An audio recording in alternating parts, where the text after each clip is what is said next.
All right, let's get right into it. Today, we're breaking down a U.S. market analysis report from March 11th, 2026. And this document, it paints a picture of a market that is really on a knife's edge. We're going to dig into exactly what that means. But before we get into the details, we have to go through the first risk disclosure, an important notice from the source document. And, just so we're all on the same page, what you're about to hear is a direct informational narration of that source document. Okay, so here's the game plan for today. We're going to cover the market's critical 6600 lifeline. Then we'll get into the shocks from energy and inflation. After that, we'll look at the Federal Reserve's policy paralysis, the contagion risks from private credit, a technical guide for defense, and finally, the conclusion about preserving liquidity. So let's start with the core summary. Right off the bat, the document says there's a serious structural fragility hiding just beneath the surface of this low-volume market churn. The market is apparently facing its most severe stagflation test since the 1970s oil crisis, with the S&P 500 6600 level being called the final lifeline that's preventing a total liquidity collapse. As of the U.S. close on March 11th, the four major indices were basically just stuck, range-bound with very little momentum. The market has now entered what the source calls a gamma liquidity vacuum zone. Now, what does that mean? It's basically a hair-trigger situation where even small trades can cause massive price swings. And get this, we actually saw intraday trading hit the 67.63 stop-loss level for those automated commodity trading advisors, the CTAs.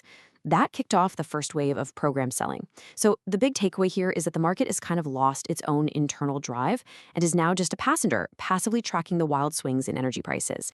Now, this slide is all about one single number, and it is absolutely critical. 6600. According to the source, the S&P 500's densest positioning zone, where the most money is sitting, is concentrated just above this level.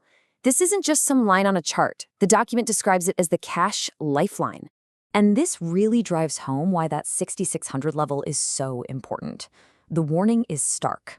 Once the closing price breaks below 6600, it would instantly trigger panic-style reduction among positions that have not yet exited, setting off a large-scale liquidity squeeze.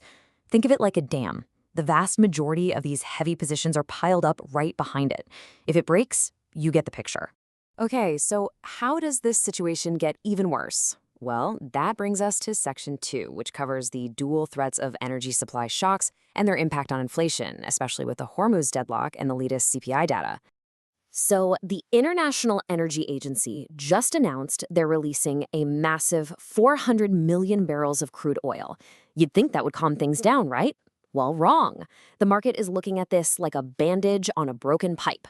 As long as the physical supply disruption in the Strait of Hormuz continues, these reserve releases just can't fix the underlying problem.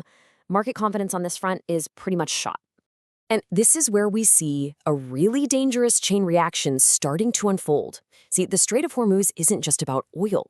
It carries nearly a third of the entire global fertilizer trade. Its disruption has caused a breakdown in the supply chain for things like urea, ammonia, and phosphate. This, in turn, leads to a structural rise in agricultural costs, which could create what the source calls a long tail effect, where food prices end up contributing even more to CPI than energy. Now, let's take a look at the February CPI data. On the surface, it seems fine. Headline month-over-month came in at 0.3%, core at 0.2%, all in line with expectations. But the document warns us not to get comfortable. It calls this the silent period, the calm before inflation potentially reaccelerates, and it notes the inflation center is still stubbornly elevated at 2.5% annually. To really hammer home the energy risk, the analysis brings up a pretty scary historical parallel.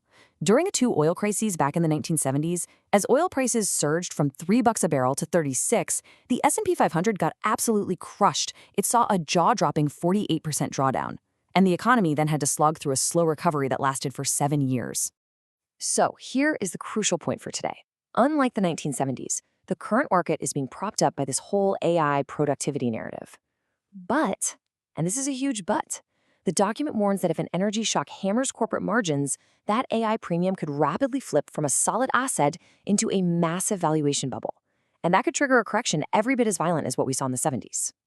This brings us to the third major risk, what the source calls an unprecedented reaction function paralysis at the Federal Reserve, combined with a key warning sign that's flashing in the Treasury market. The source highlights a potential administrative vacuum right at the top of the Fed. There's a DOJ investigation into current Chair Powell, and that's obstructing Kevin Warsh's nomination.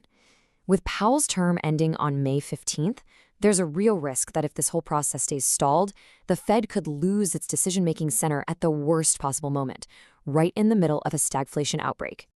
Okay, now let's switch gears to the bond market. The 10-year U.S. Treasury yield is noted as hovering right around 4.24%. And that level is just a stone's throw away from a critical technical line. You see, 4.25% is the core resistance of a long-term downtrend in yields. A decisive break above this level would be a massive signal. It would mean the market has officially shifted its entire pricing anchor away from transitory inflation and toward a whole new long-duration high-inflation regime. A huge change. So, with the Fed potentially stuck on the sidelines, what about the rest of the financial system? Well, that brings us to our next point: financial stability risk. The document warns that hidden mines in the non-bank financial system have started to go off, and a squeeze in private credit is forcing the sale of other, more liquid assets. The source provides a specific risk log, and it is a sobering read. First up, Go Easy, ticker GSY, saw a staggering two-day collapse of 56% and then another 18%. This points to a potential wave of defaults in subprime lending. Then there's Cliffwater, where redemption requests at its $33 billion fund just doubled to 14%. That's a clear sign institutional money is sprinting for the exits. And finally, Blue Owl Capital is on a steady decline, a victim of a valuation reset across the entire industry. And all of this creates what the document calls the forced liquidation loop. Here's how it works. It starts when a major player like JP Morgan sharply reduces the assessed value, the haircut for private credit collateral. This triggers margin calls all across the industry. Now, to come up with that cash, these institutions are forced to sell their most liquid winners, things like the tech sector ETF XLK. And that, the source says, is exactly why we've been seeing weakness in software stocks recently. Okay, so with this backdrop of extremely low macro visibility, the source argues that technical indicators are pretty much the only survival guide right now. So let's look at the key levels. Here are the risk boundaries for 3 key ETFs. For XLK, the technology sector, the final line of defense is 134, which is its 200-day moving average. A break there targets 122. For SPY, the S&P 500 ETF, the key range to monitor is 653 to 672, with the valuation floor noted down at 605. And for the QQQ, the NASDAQ 100, the 200-day line at 588 is critical. A break there opens the door to 536.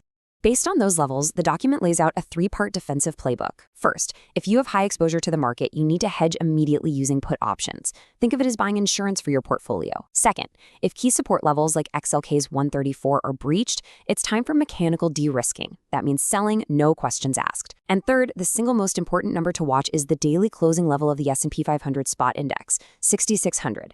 That's the alarm bell. The conclusion here is stark and it is direct. With all this pressure converging from energy, credit, and policy, any underestimation of that 6,600 lifeline could produce devastating consequences. The final strategic judgment from the source is crystal clear. Preserving liquidity is the highest order strategic choice at present. And to close, here is the final professional risk disclosure and important notice from the source document. That concludes this explainer.